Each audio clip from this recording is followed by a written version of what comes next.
Growing up, I had dreams and aspirations, but always felt like the kid that didn't fit in. For the most part, I wasn't a bad kid, but when I made the transition into adulthood, I turned to the streets for guidance.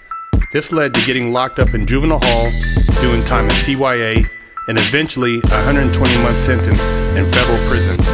I had a lot of time to think and reflect during my federal sentence, so I share with you what I learned, hoping I can positively influence someone else's life with Prison Talk.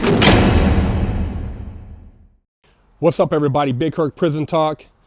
Thank you for keeping the questions rolling. FreshOutSeries@gmail.com, and thanks for telling your friends and family to subscribe to our channel. I want to speak on, there was a situation in Los Angeles where a guy was released early, I guess on I think Prop 57, and he had just been out 10 days, known gang member. He got out, killed his cousin, shot a police, killed a police, and now he's, I think he got shot but is locked up, and now there's a bunch of backlash because of letting people out early. And you know, the thing is, this motherfucker was already on a mission from day one. He killed his cousin first off, so he didn't give a fuck about anybody, police or non-police. So it really didn't have nothing to do with him getting out early. The fact that he got out, period, was an issue. So if he would have got out a year later, it could have still been the same situation. This guy, you know, I don't know what kind of psychological evaluation he had before he got out or what his initial sentence was, but it's apparent that he was on this mission, man. He was a piece of shit. I mean, you know, he didn't really value his freedom. He didn't give a fuck about his freedom. He apparently didn't even try to enjoy his freedom because he wasn't out but 10 days. And he's a bad example for this whole system. And the system itself is so fucked up because, you know, you look at like, okay, you give people this time, you say, okay, they need to just sit in there for years on end. A lot of them have a potential to be rehabilitated, but they're surrounded by people who don't give a fuck about rehabilitation. So you're just oppressed by this negative energy. And so when you do get out, you're so beat up mentally that a lot of times it's hard for you to make that adjustment. And I'm not trying to justify any of these guys' actions when they get out and act stupid, because I did a lot of time, but I didn't get out and want to do no stupid shit like that. But some of these guys from the gate don't have anything going on the street. They don't give a fuck about being free. They're just institutionalized knuckleheads, career gang members who, you know, it don't matter who it is, they're looking for some wreck. And what I mean by that, they're looking for somebody to give them a reason to shoot or kill or hurt.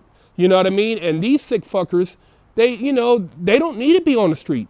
They should actually have it to where if you go to prison and your record is not violent, or you have a situation where maybe you're not a person who's known to be affiliated with gangs and stuff, you should be able to do your time separately and focus on a trade or a skill set or schooling, so you can get out and do something positive. Because there's a group of guys who try to get out and do positivity, and then there's a group of guys who don't give a fuck about getting out. And if they get out, they're gonna go and try to get high, go rob, steal, whatever they do to entertain themselves. So there's two different kinds of people who go to prison. Some are just pieces of shit, and you can't rehabilitate these people. You know what I mean? They don't need to be out here running around. If I see them, I'll peel their cap because they're fucking knuckleheads.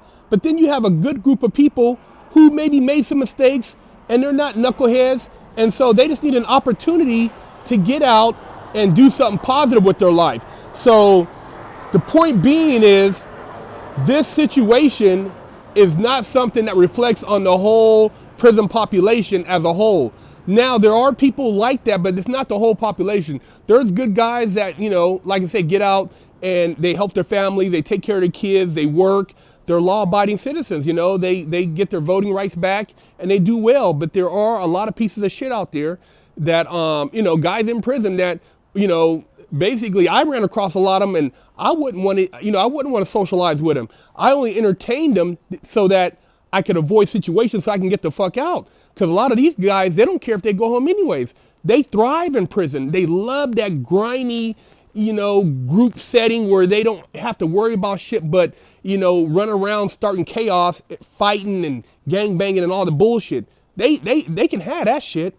But for those who want to do something positive, man, there is some people out there, and as far as the situation is a sad situation. 2 people died because of fucking knucklehead, but hopefully, they can do a better assessment of those who get the early release. So the ones who want to do something positive in society can, and the ones who are fucking knuckleheads have to do more to prove themselves that they're ready to enter back into society, because it's hard to say. I mean, you can walk down the street and just randomly, get hit by a car, shot, anything. So it's not like you can just say, hey man, life is just, carefree.